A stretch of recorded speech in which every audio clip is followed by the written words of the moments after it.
સુરતથી પ્રયાગરાજ મહાકુંભ માટે વોલ્વો બસનો આજથી પ્રારંભ થયો છે। વાહન વ્યવહાર મંત્રી હર્ષ સંઘવી દ્વારા શુભારંભ કરવામાં આવ્યો હતો। ભગવા ઝંડો બતાવી બસ રવાના કરાઈ છે। સુરત સેન્ટ્રલ બસ સ્ટેશન ખાતેથી બસની શરૂઆત કરાઈ છે। જીએસઆરટીસીના વોલ્વો પ્રીમિયમ બસ 26 ફેબ્રુઆરી સુધી દોડાવવામાં આવશે। દરરોજ 2 વોલ્વો બસ દોડાવવાનું આયોજન છે। સવારે 6 અને સવારે 6 કલાકે એમ 2 બસો દોડાવાશે। પ્રયાગરાજ મહાકુંભમાં જવા ઈચ્છતા શ્રદ્ધાળુઓ માટે રાજ્ય સરકારની બસ સેવા શરૂ કરવામાં આવી છે। ગુજરાતના આપણા મુખ્યમંત્રી શ્રી ભૂપેન્દ્રભાઈ પટેલે આપ સૌ માટે આપણો સૌથી પવિત્ર અને આસ્થાની ડૂબકી આપ સૌ લોકો પ્રયાગરાજ મહાકુંભમાં તમે સૌ લોકો પોતપોતાની આસ્થા નિભાવી શકો તે માટે આ બધી જ વ્યવસ્થાઓ કરી છે। પરંતુ ત્યાં અનેક દિવસો એવા હોય છે કે જ્યારે ભીડ ખૂબ હોય છે।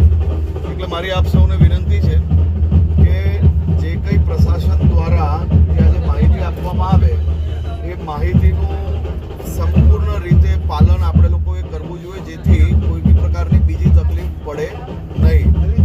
રસ્તામાં આવતી જતા 2 દિવસ તમારું રાત્રિ રોકાણ માટે રસ્તામાં વ્યવસ્થાઓ હોટેલમાં કરવામાં આવી છે।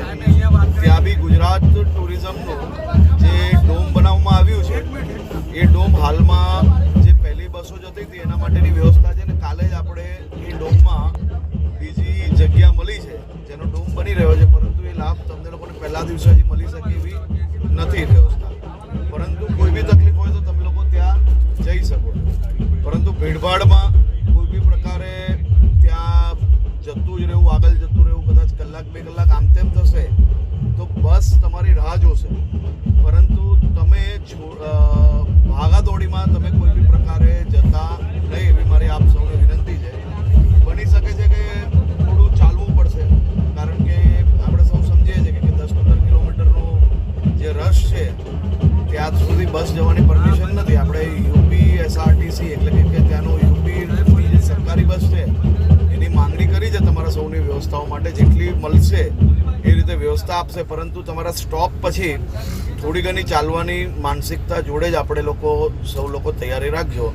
એટલે જે તમારું પહેલું સ્ટોપ છે એ સ્ટોપથી કુંભ સુધીનો જે રસ્તો છે ત્યાં સુધી પૂરતી ઊંઘ વચ્ચે રસ્તામાં લેવી જોઈએ, જેથી તમને લોકોને ત્યાં આખો દિવસ સારી રીતે તમે લોકો આસ્થાનું સંપૂર્ણ તમે લોકો અલગ અલગ જે આપણા ત્યાં વ્યવસ્થાઓ છે અને ખાસ કરીને જે મંડળો દ્વારા સેવાકીય કેમ્પો છે અને અનેક જગ્યાઓ પર જે આપણા મહાન સંતો જે લોકો હાજર છે તે જગ્યાઓ પર આપ લોકો આરામથી જઈ શકો અને પૂરો તમારી આસ્થાનું જે ડૂબકી છે એ સારી રીતે મારી શકો તેવી આપ સૌને શુભકામના। Thank you. અને અમે લોકો બહુ જ ખુશ છીએ કે ગુજરાત ગવર્મેન્ટે આ સર્વિસ ચાલુ કરી છે। અમે લોકો ટિકિટ્સ અવેલેબલ નહોતી, બટ ફાઇનલી ગુજરાત ગવર્મેન્ટની આ બસ થ્રુ અમે જવા મળી રહ્યું છે। હું મારી આખી ફેમિલી સાથે આ ટ્રીપ પર જઈ રહી છું। ખૂબ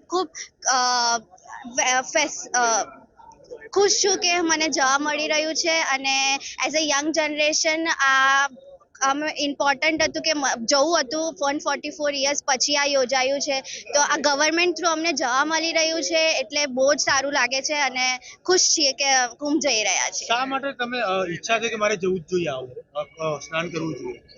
એઝ ઇન આપણું કલ્ચર છે એ આપણે ત્યાં જાણવું જોઈએ કે આપણા કલ્ચરમાં આવું બી એક વસ્તુ છે જે યંગ જનરેશનને નથી ખબર હોતી, બટ એ આપણે જવું જોઈએ, જોવું જોઈએ ત્યાંનું કલ્ચર કેવું છે ને એના માટે હું જઈ રહ્યું છું કે 144 યર્સ પછી યોજાયું છે, પછી આ મોકો નહીં મળવાનો, તો જોવા જવું છે। એકચ્યુઅલી પહેલાં બહુ બધી વાર પ્લાન બન્યા। નાનું બચ્ચું છે મારું, 3 years old ડોટર છે, તો જઈએ નહીં જઈએ નાનું બચ્ચું, ને પછી વચ્ચે ઇન્સિડન્ટ થયા, જઈએ નહીં જઈએ એવું હતું।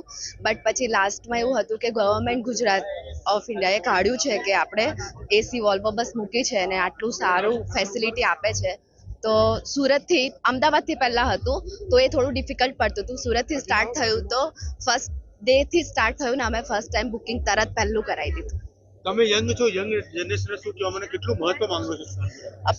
ઘણા લોકોને ખબર નથી કે અર્ધકુંભ હોય છે, પૂર્ણકુંભ હોય છે, એના પછી મહાકુંભ આવે છે 12 વાર થાય પછી હવે સોશિયલ મીડિયા એટલું સ્ટ્રોંગ છે કે એના માધ્યમથી બધાને હવે ઇન્ફોર્મેશન મળે છે કે એકચ્યુઅલમાં મહાકુંભ શું છે, એની પાછળની મેઇન હિસ્ટ્રી શું છે, સ્ટોરી શું છે.